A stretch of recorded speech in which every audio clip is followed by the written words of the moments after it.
तो भाई हम दूसरा सवाल करेंगे एलपीपी का। कहाँ गया?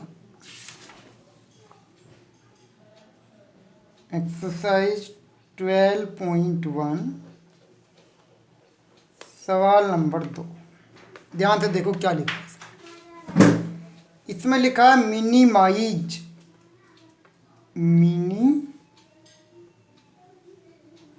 Minimise z equal to minus का 3x और प्लस का 4।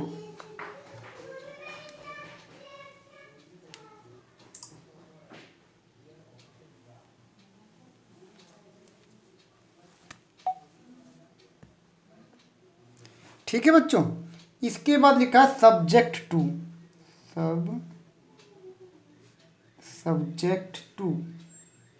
लिखा x plus 2y less than 8। एक तो कंडीशन ये दी है अभी। दूसरी कंडीशन है आपका 3x plus 2y less than 12। दूसरी कंडीशन ये गिवन है। और ये तो कॉमन सी कंडीशन है, x बड़ा है y बड़ा है 0। ये 3 और 4 लिख सकता हूँ मैं इसको। तो मुझे कुछ नहीं करना, मिनिमाइज लिख लिया। एलपीपी का सवाल है ये, मुझे पता लग गया। डिसीजन वेरिएबल क्या होते हैं, ऑब्जेक्टिव फंक्शन क्या होते हैं मुझे पता लग गया है। कॉन्स्टेंट्स क्या होते हैं। मुझे इसको सोल्व करना। सोल्व क्या, मुझे एक्स और वाई की वैल्यू निकाल के दे देनी है और पूरे नंबर ले लेने हैं 5 नंबर में। ये सवाल बना है इस बार सिंपल। आपका जो सैम्पल पेपर सीबीएसई ने पब्लिश किया उसमें ऐसे ही सवाल है। तो मैं चाहूँगा कि मैं इस सवाल को ग्राफ पेपर पर करूँ। ठीक है, तो ग्राफ पेपर पर कर लेंगे। ग्राफ पेपर है अपने पास, तो वही ये ग्राफ पेपर काट दूँ इसमें से। ग्राफ पेपर को निकाल लेते हैं ना।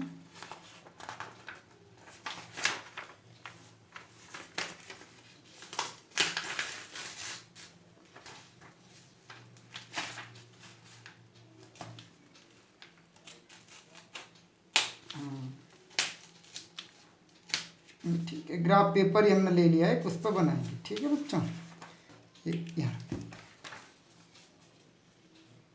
इस पर अच्छा चलेगा। तो ये आपको दिख रहा होगा, ऐसा नहीं है। ग्राफ पेपर ये है, सवाल आपका वो था। ग्राफ पेपर ये है, चलो इसको रख लेता हूँ, यहाँ रख लेता हूँ। तो भाई मुझे करना क्या है, मुझे पता कि x की जो वैल्यू 0 से बड़ी है, y की वैल्यू 0 से बड़ी है। तो मुझे एक ग्राफ पेपर ले लेना है और अपनी पेंसिल ले लेनी है, स्केल ले लेना और बना देना ग्राफ पेपर। तो बना रहा हूँ।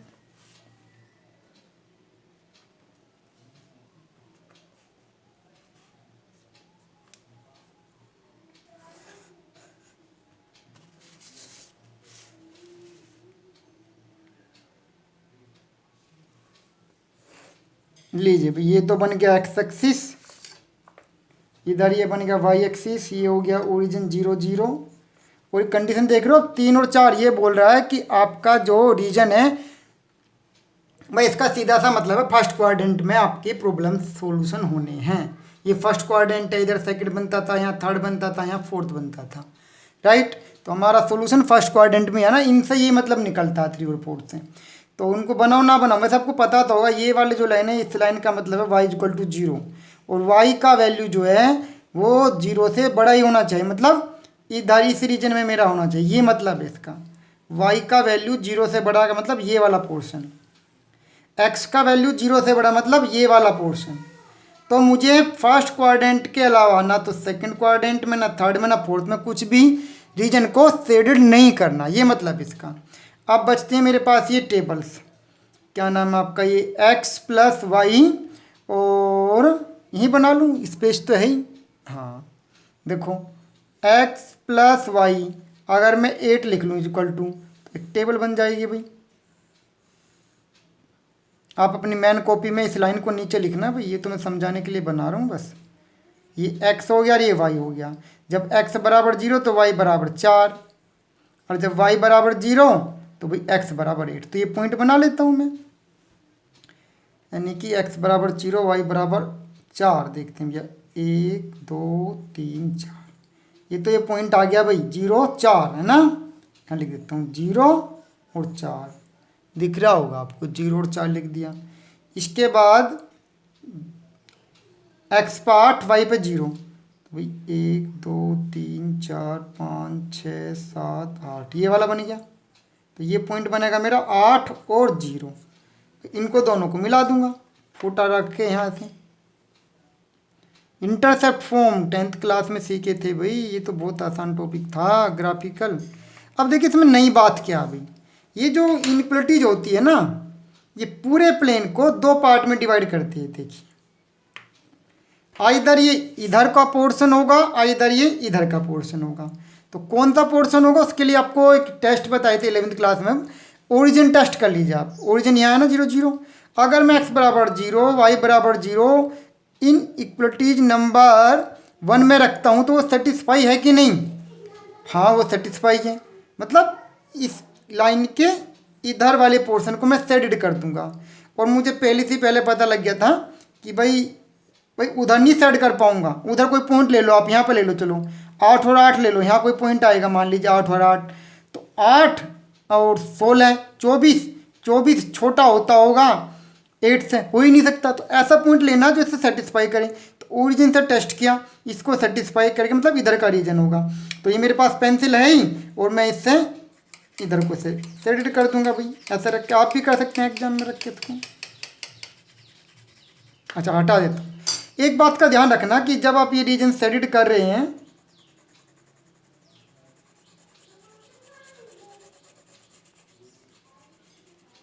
तो आपकी पेंसिल इस वाले में भी नहीं आनी चाहिए, इस वाले में भी नहीं आनी चाहिए। क्यों? क्योंकि बोला था इस लाइन के ऊपर रहना और इस लाइन के इधर रहना। और बन भी जाए तो रबड़ आपके पास है, ये रही रबड़।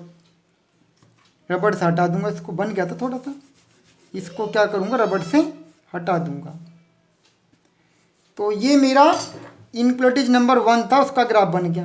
अब दूसरी भी है, क्या है भाई, ये भी आसान सी है, पेंसिल से बना दूंगा। चलो ये लिखा आपका 3x + 2y = 12। तो बना लो भी टेबल। तो ये x हो गया और ये y हो गया। जब x बराबर 0 तो y बराबर 6 आ जाएगा, जब y बराबर 0 तो x बराबर 4 आ जाएगा। इतना तो करना आते ही आपको भाई। बनाओ ये पॉइंट।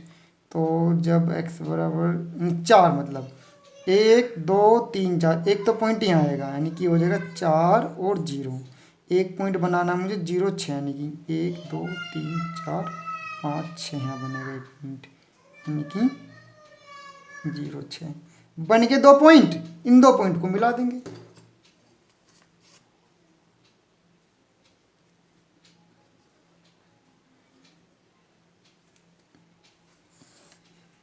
ओरिजिन से टेस्ट कर लेंगे, ओरिजिन से ही सेटिस्फाई भी हो जाएगा।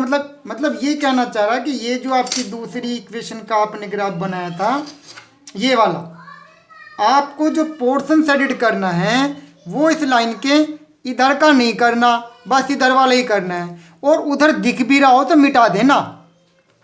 तो भाई ये रही आपकी लाइन, और इधर का पोर्शन मैं सेट किए दे रहा हूँ।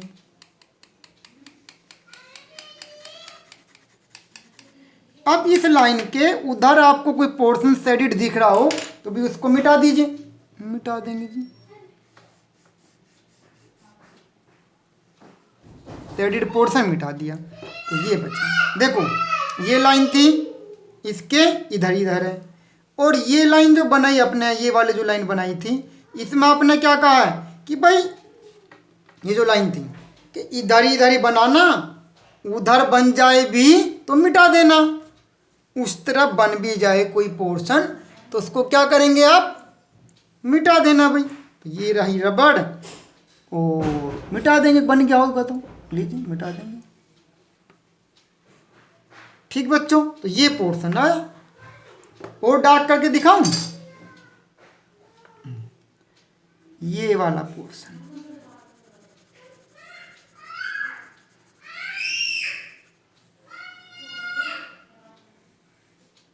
तो ये जो रीजन बना इसको फिजिबल रीजन बोलते हैं, इसको बाउंडेड रीजन भी बोलते हैं, क्योंकि ये लाइन सेगमेंट से बाउंड हो रहा है। और बाउंड ना होता तो अनबाउंडेड बोल देते हैं। अब इनके नाम लिख लूँ मैं, जैसे ये पॉइंट ए हो गया, इसको बी, कुछ भी लिख लो आप, सी और डी। तो मुझे ये पॉइंट भी पता है, ये भी पता है, ये भी पता है, ये पॉइंट पता ही नहीं है। अरे ग्राफ से दिख रहा है तो 1 2 1 2 2 और 2 है ये। ग्राफ से पढ़ना सीखो, अन्य तो दोनों इक्वेशंस को सेटिस्फाई कर लो, सिंप्लीफाई कर लो। 1.22 है, दोनों को सेटिस्फाई करेगा। 2 दूनी 4, इसे तो नहीं करेगा सेटिस्फाई भाई, तो गलती कर दिया मैंने। देखो 1 2 2 एक्स पे 2 वाई पे 3 है भाई, 3 है ना, 2 और 3। देखो 2 और 6 ये तो सेटिस्फाई कर रहा है, और ये 3 दूनी 6, अच्छा दोनों सेटिस्फाई कर रहे हैं। अब क्या करेंगे आप, इसी ग्राफ पेपर पे टेबल बना लीजिए। इस टेबल में आप लिखेंगे, एक तरफ तो लिख देंगे पॉइंट्स, ऐसे तो कॉर्नर पॉइंट भी लिख सकते हैं आप, और दूसरी तरफ लिखेंगे value of Z, value of Z.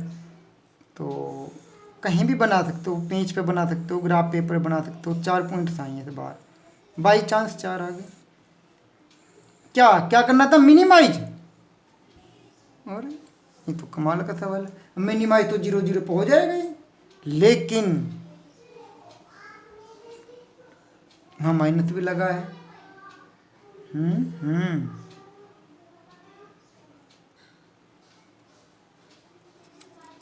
सोचो भाई, मिनिमाइज किस पॉइंट पे होगा ये।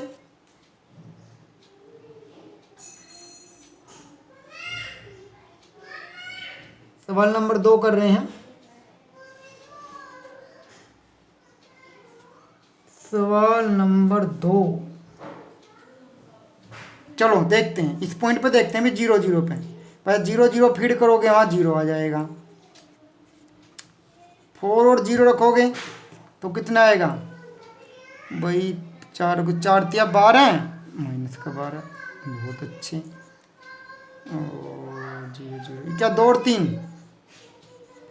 2 और 3 पर रखो। चलो 2 यहाँ रखोगे आप, यहाँ कितना आएगा, माइनस का 6, माइनस के 6 और प्लस के 12, तो प्लस का 6 आ जाएगा। अच्छा, और कौन सा पॉइंट बचा, 0 4 रखो यहाँ पे, 0 4, इस 16 आएगा। तो भाई सबसे मिनिमम बताना तो मैं, क्या सबसे मिनिमम, सबसे मिनिमम ये है। तो मुझे एक्स और वाई की वैल्यू बतानी थी, तो डिसीजन वेरिएबल बताने थे मुझे यहाँ से। तो मुझे क्या मिल जाएगा डिसीजन वेरिएबल में, तो मुझे मिल जाएगा भी एक्स की वैल्यू जो है 4 रख लो, और वाई की वैल्यू 4 रख लो, और ऐसे बना दो, एक यहाँ आंसर लिख दो, बन गया 5 नंबर का काम हो गया। क्या, 5 नंबर का जुगाड़ हो गया। अच्छा वही पूछ रहा मैक्सिमम वैल्यू, ये तो हो गया डिसीजन वेरिएबल। और मिनिमम वैल्यू, मिनिमम वैल्यू कितनी आ रही है, माइनस का 12 आ रही है।